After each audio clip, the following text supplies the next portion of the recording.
주님, 오랜 질병으로 고통 속에서 신음하는 이들을 위해 기도합니다.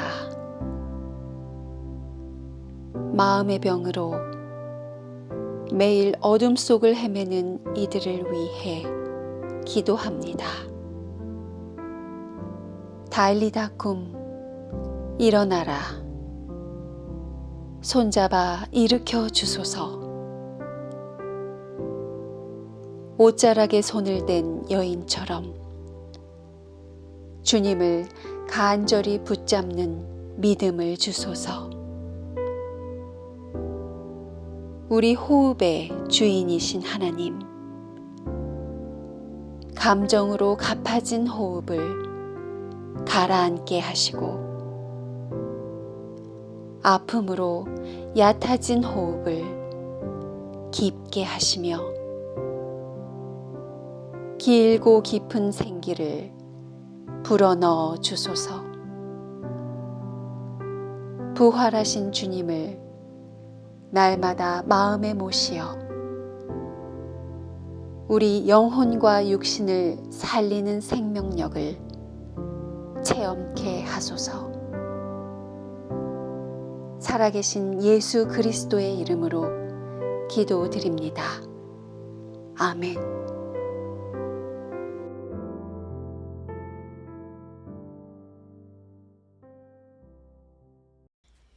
마가 공동체가 전한 거룩한 복음입니다. 예수께서 그 여자에게 말씀하셨다. 딸아, 내 믿음이 너를 구원하였다. 안심하고 가거라. 그리고 이 병에서 벗어나서 건강하여라. 예수께서 말씀을 계속하고 계시는데 회당장의 집에서 사람들이 와서 회당장에게 말하였다. 따님이 죽었습니다. 이제 선생님을 더 괴롭혀서 무엇하겠습니까? 예수께서 이 말을 곁에서 들으시고서 회당장에게 말씀하셨다.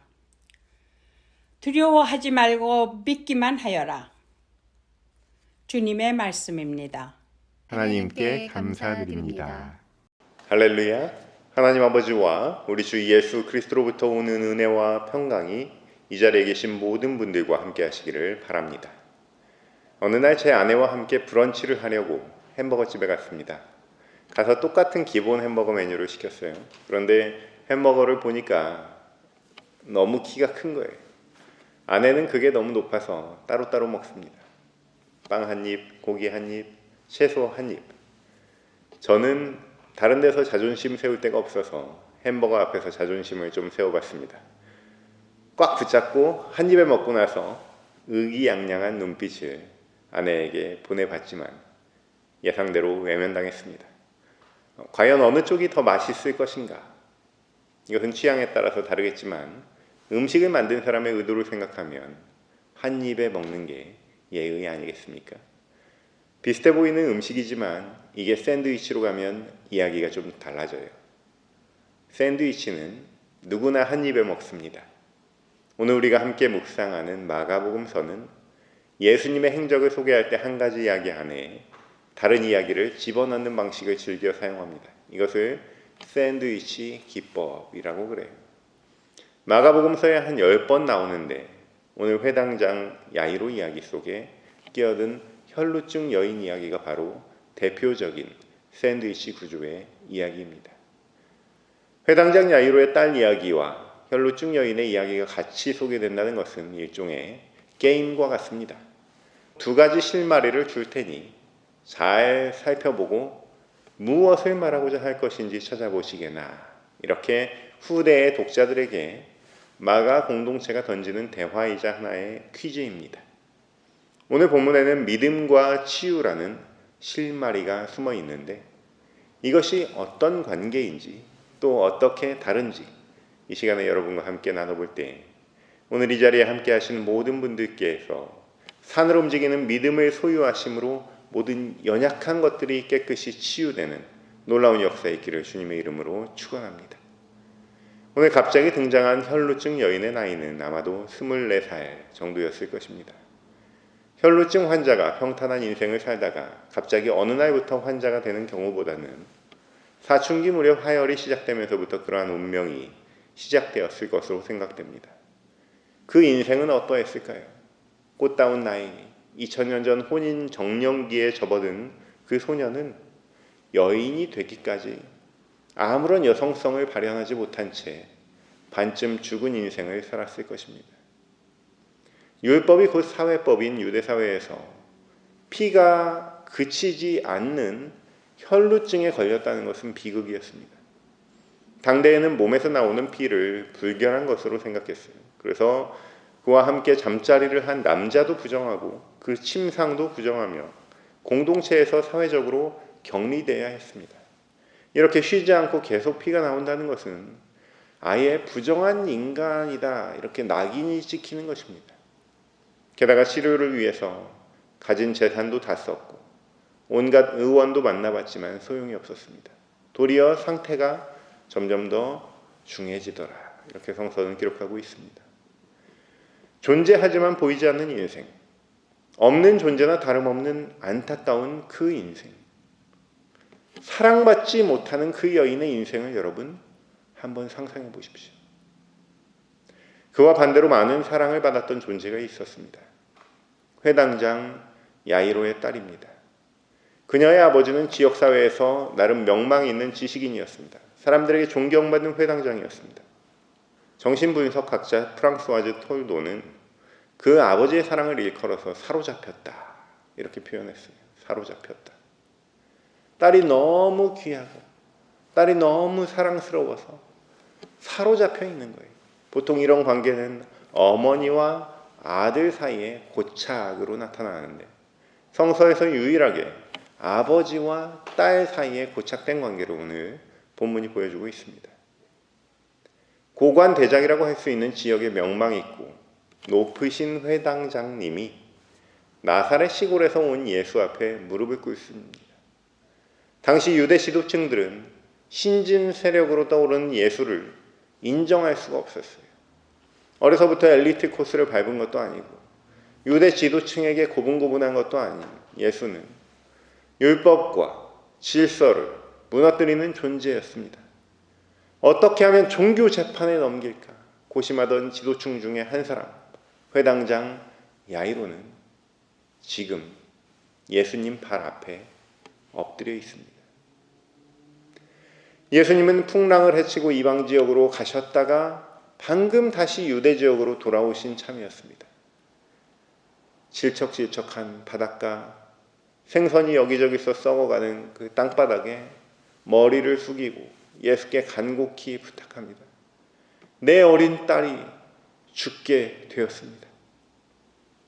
당시 평균 연령 40세 시대에 근동 지역에서 자라난 12살 소녀는 시집을 보낼 수 있는 연령이라고 봐야 합니다.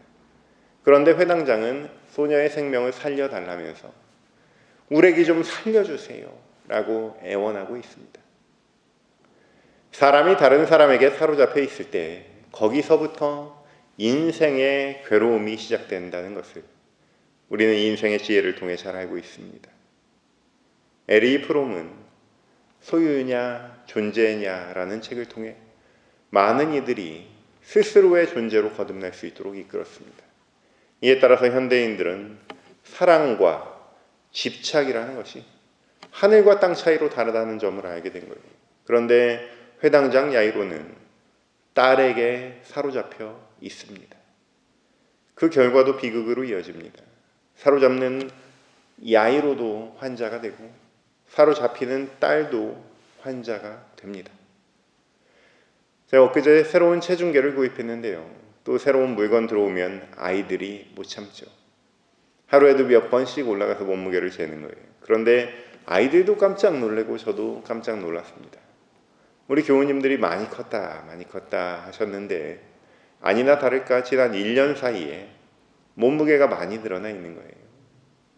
감사하는 마음과 함께 마음 한구석이 저려옵니다. 점점 떠나갈 때가 오는구나.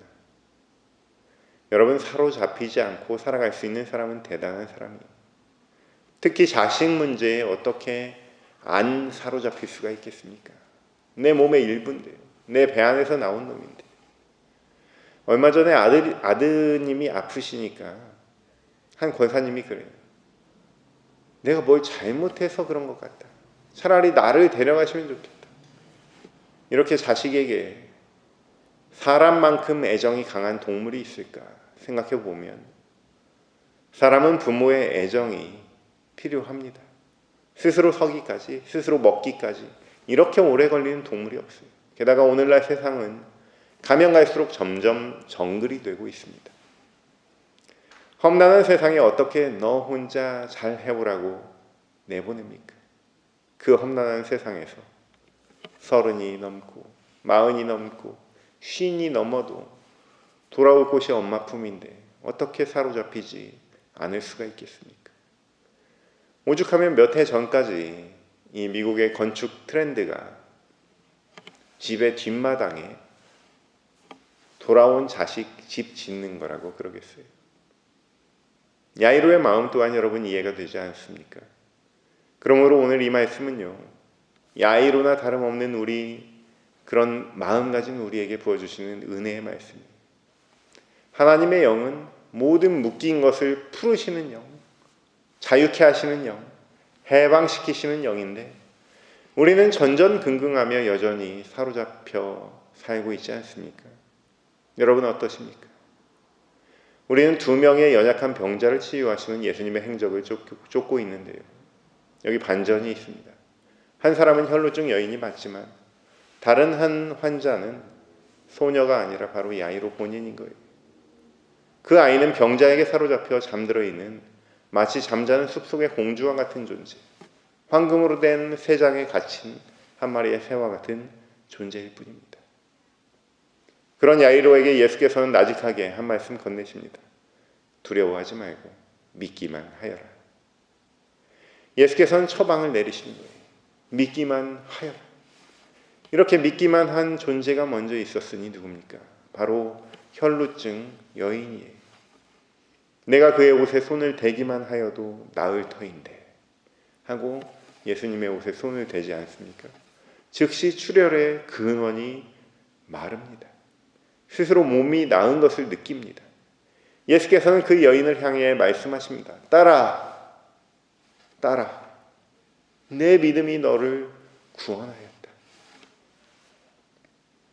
딸아, 그 여인의 가슴에서 묵은 진흙이 씻겨져 나가듯 맑은 물이 부어지는 순간입니다. 그 여인은 스스로를 여인이라 부르지 못했었는데 예수께서 불러주신 순간 마치 시인 김춘수의 은유대로 비로소 여인이 되는 거예요. 사람을 살리는 권능이 곧 말에 있습니다. 사랑하는 성도 여러분 말 한마디가 지옥 같은 인생을 살고 있을지 모르는 어떤 사람에게는 한 줄기 빛이 될 수 있는 거예요. 제가 한국에서 알던 한 장로님은 주머니에 뭘 갖고 다니냐면 꼭 안경 수리하는 드라이버를 갖고 다녀요. 그리고 가방에는 뭘 갖고 다니시냐면 꼭 시계 수리하는 드라이버를 갖고 다니세요. 안경 수리하는 드라이버는 만나는 사람마다 선물로 주려고 많이 갖고 다니시는 거예요. 사람들이 바빠서 안경이 조금만 헐렁거리면 고치지 않고 새로 사잖아요. 고쳐서 쓰라는 거예요. 또 당신은 눈도 안 보이시면서 주일날 사람들한테 시계를 가져오라고 해서 고쳐줘요. 어느 날 제가 물었습니다. 장로님, 왜 이러세요? 무엇 때문에 이렇게 친절하게 되셨어요? 사연은즉슨 장로님은 말기 암 환자셨는데 살려주시면 평생 봉사하고 사시겠다고 서원했답니다. 할 줄 아는 게 없어서 재정적으로 여유도 없어서 그냥 이 시계 고치는 기술을 배워가지고 봉사하신다는 거예요. 완치가 돼도 몇 년 못 사신다고 했는데 15년 넘게 살고 계셔서 지금은 인생의 연장전을 살고 계신다는 거예요. 늘 얼굴빛이 투명하시고 눈이 또렷하시고 미소천사 장로님이신데 무엇보다 말씀을 예쁘게 하세요. 말씀이 그냥 꽃이에요. 꽃. 사람들에게 꽃 한 송이 선물하는 인생 훌륭하지 않습니까? 이 장로님께는 믿음이 있었던 거죠. 하나님께 받은 것을 하나님의 사람들에게 나눠줘야 한다는 믿음. 자신을 고쳐주신 하나님께서 오늘도 한순간 한순간 생명을 연장시키시고 호흡케 하신다는 그런 믿음. 그러한 믿음들이 스스로 최고의 인생을 만들어가고 있는 것입니다. 두려움을 선택하는 대신 믿음을 선택하신 거예요. 오늘 예수께서는 믿기만 하라고 말씀하십니다. 두려워하지 말고 믿으라고 말씀하십니다. 사랑하는 성도 여러분, 하나님의 살아계심을 믿으십니까? 하나님의 역사하심과 치료하심을 믿으십니까? 믿는 자에게 능치 못할 일이 없는 줄로 믿습니다. 여러분, 믿음은 기본 전제 조건이에요. 믿음이 없이는 치유도 없습니다. 야이로는 절박한 믿음으로 체면 구겨가면서 예수 앞에 나갔다가 딸이 사망했다는 소식을 듣자마자 믿음 대신 냉소로 전환합니다. 이런 장면까지도 참 우리네 인생하고 비슷해요. 그런데 믿음이 있다고 무조건 치유되는 것은 아니에요. 치유되려면 믿음이 있어야 하지만 믿음이 있다고 해서 반드시 치유되는 것은 아닙니다. 땅이 가물었는데 6개월 만에 비가 와요. 온 집안에 있는 그릇들은 모두 대령해야 하지 않겠습니까? 그릇이 집안에 있다고 물이 채워지는 것은 아니에요. 그렇지만 물이 채워지려면 그릇은 준비되어 있어야 합니다. 간혹 모르고 깨진 그릇, 구멍난 그릇 갖다 놓을 수도 있습니다. 그러면 마냥 허사입니다. 그런 그릇은 화분으로 쓰면 됩니다. 그런데 우리가 사는 세상에는요, 완벽한 그릇이 얼마 없어요. 완벽한 믿음의 사람들이 그렇게 많지 않아요. 그렇지만 우리는 있는 그대로의 모습대로 하나님 앞에 나갑니다. 하나님께서 그 모습 그대로를 바라보시는 거예요. 그 모습 그대로를 사랑하시는 거예요. 혈루증 여인의 믿음, 완전하지 않고 깨어져 있는 존재지만 그 마음 자체로 하나님의 구원받은 존재입니다. 우리 콩쥐팥쥐 이야기 많이 들어보셨죠? 그 이야기 보면 구멍난 항아리에다가 물을 가득 받으면 콩쥐더도 잔치에 참여할 수 있다. 이런 미션 임파서블이 나옵니다. 그런데 그 미션을 성공시킵니다. 누가 도와줍니까? 두꺼비가 몸으로 막아주는 거예요. 신앙의 세계에서 두꺼비는 누굽니까? 천사가 도와줍니까? 바로 여러분이 아름다운 말로, 헌신적인 봉사로, 간절한 기도로 누군가의 항아리를 막아주는 두꺼비 천사예요. 그러면 내 항아리도 누군가가 막아주는 겁니다. 그렇게 우리는 서로의 구멍, 서로의 상처들을 막아주면서 살아가는 거예요. 그것이 우리 공동체의 믿음이요, 그 믿음이 우리를 구원할 줄로 믿습니다. 정말 감사하게도 우리 한국 사람들은 기도하고 품앗이도 하고 이런 거에 굉장히 익숙하죠. 그래서 기도의 효험이 남다른 것 아닌가 생각합니다. 중보기도의 아름다운 전통을 여러분이 세워나가십시오. 세워나가는 기도의 용사되기를 축원합니다. 교회 안 다니는 사람도, 낙심한 사람도, 무신론자도 기도 마다할 사람 없습니다. 덕을 이렇게 쌓아가시는 거예요. 그러면 여러분의 항아리도 차고 넘치게 하나님께서 채워주시는 줄로 믿습니다. 도스토옙스키의 카라마조프가의 형제들에 나오는 유명한 말이 있습니다. 이 빵이 나를 위한 빵이라면 하나의 물질에 불과하지만 다른 사람을 위해서는 영적인 것이다. 기가 막힌 통찰입니다. 남을 위해 준비할 때 얼마나 신이 납니까? 얼마나 기쁨이 솟아납니까? 코로나 이전에 우리 신교 준비할 때 얼마나 감사했습니까?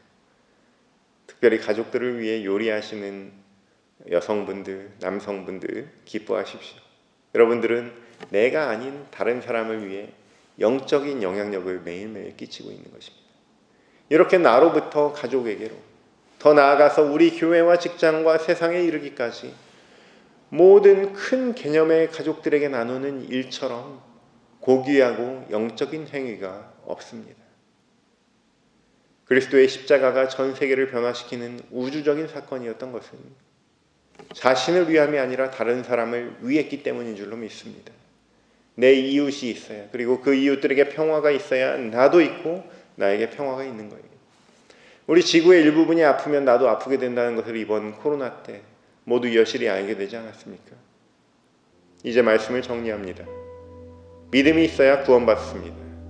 연약한 이에게 구원은 치유입니다. 그러한 믿음과 치유 사이에는 우리 주 예수 그리스도의 이타적인 사랑과 연민이 존재합니다.